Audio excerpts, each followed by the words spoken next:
There are no shortage of weird and creepy enemies in Fear and Hunger 2 Termina. In fact, all of the regular enemies in this game can be considered creepy or disturbing in their own way, and yet there are some that stand out above the rest. So in this video I will be going over the 5 creepiest enemies in Fear and Hunger 2. But before we get into it, if you want to see more videos like this, please drop a like and sub as it helps out the channel a lot. With that out of the way, let's delve into the Festival of Termina.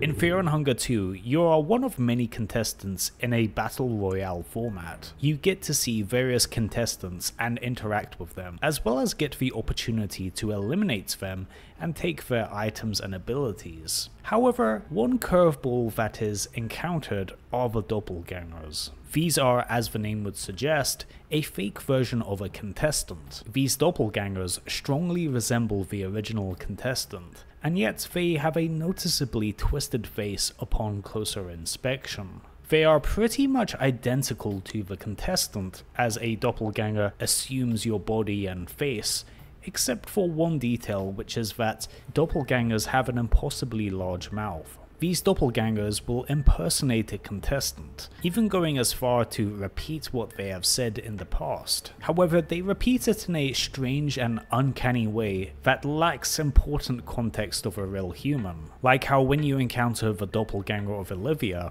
she is found running around the Maiden Woods, yet there is one problem. Olivia is paralyzed and wheelchair bound. Why would she now be on her feet? Attempting to speak with her, she will repeat the phrase, "I have a condition," which she says at the start of the game, over and over. If a player correctly deduces that something is wrong and attacks her, it will become obvious that this is not the real Olivia, as the doppelganger attempts to scratch and eviscerate you. There are numerous examples of these doppelgangers spread throughout the game, and despite their intimidating appearances, the actual fights with them are quite easy by the time you encounter them. The creepy and uncanny aspect of these beings is just how little we know of the nature of these doppelgangers. The fact that they are seemingly intelligent enough to know and repeat what someone has said, and almost perfectly emulate what they look like, is very unsettling. We don't actually have any clear definitions of what a doppelganger is, as the lore on these creatures are actually quite sparse. Perhaps in future updates of the game, we will find out more about doppelgangers. As you travel throughout the town, you will occasionally stumble across these disturbing looking figures dressed in priest's attire. These have a face covered in scarred and dried skin, likely being twisted by the moonlight of Rare. These priests follow Grogoroth and thus can cast various blood magic spells like hurting, meaning very likely if you encounter one, you have to dispatch of them quite quickly, otherwise you will likely be losing an arm or leg. And if one manages to beat you, well, you are treated to a absolutely brutal game over screen. The entire visual of these beings creeps me out.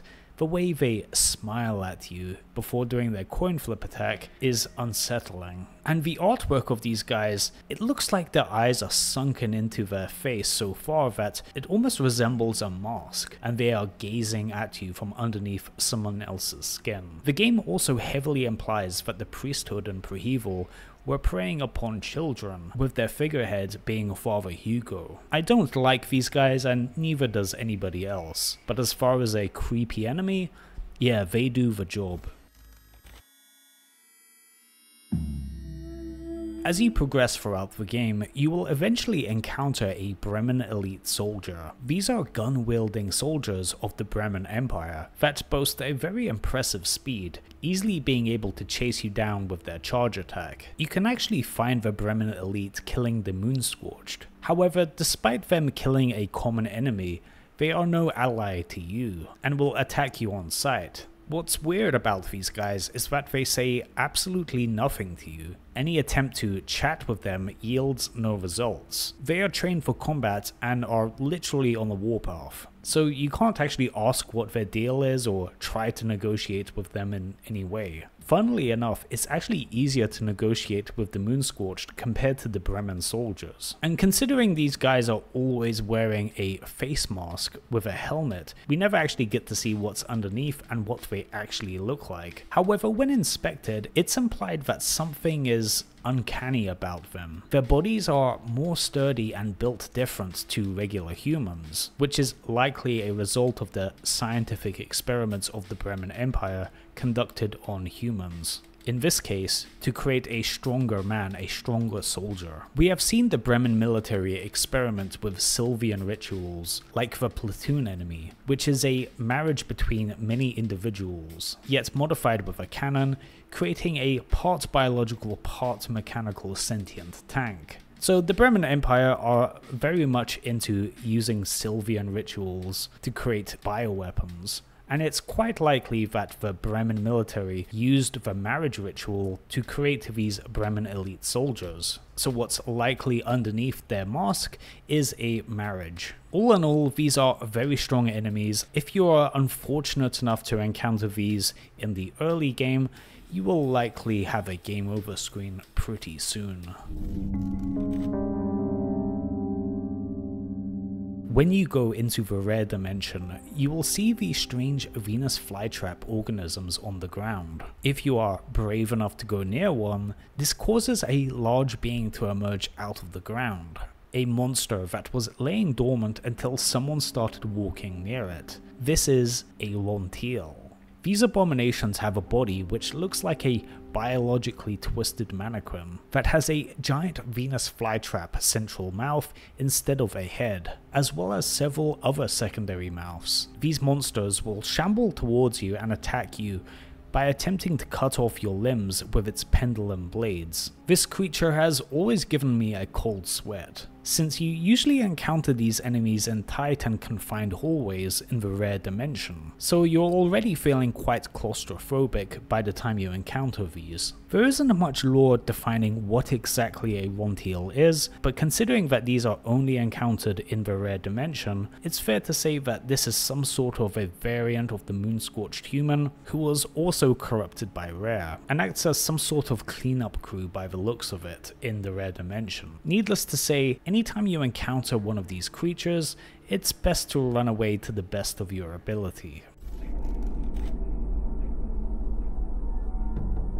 Fear and Hunger 1 had the standard enemies of the game being the prison guards. The equivalents in Fear and Hunger 2 are the Moonscorched villagers and Priheval. Despite these being a common and regular enemy in the game, they really do take the cake in terms of creepy enemies. These uncanny looking humans have been physically deformed and had their mind corrupted by the moonlight of the old god Rare, who are now out for blood. They often have a weird and heavily deformed physical appearance. Clearly something horribly wrong has occurred with them. Yet despite their monstrous appearance, they still somewhat maintain a level of intelligence, enough to communicate, hold weapons, set up traps and ambush you. They really do make the oppressive atmosphere in Priheval. When you encounter one of these guys, you don't want to go any further, you just want to leave. Their one goal is just to kill you, an outsider, and they do a damn good job of it. They can easily turn the tides in battle by dismembering a limb or causing some sort of status affliction to you. So despite these being a standard enemy, they really can't be underestimated, especially when you get to the point where you encounter the mob, which is arguably the hardest single battle in Fear and Hunger 2. The Moonscorched villagers maintain a constant threat and are best avoided until you are strong enough to one-shot them. And something very strange about these villagers is that you can actually speak to them, where you get to see how insane and incomprehensible their mind has become after being corrupted by Rare. They always instill a feeling of terror. These guys remind you that you do not belong here, and they will make your life as hard as possible while you are here. A perfect enemy in a horror game. If you want to see the 5 creepiest enemies in Fear and Hunger 1, you can check out the video I made on screen here.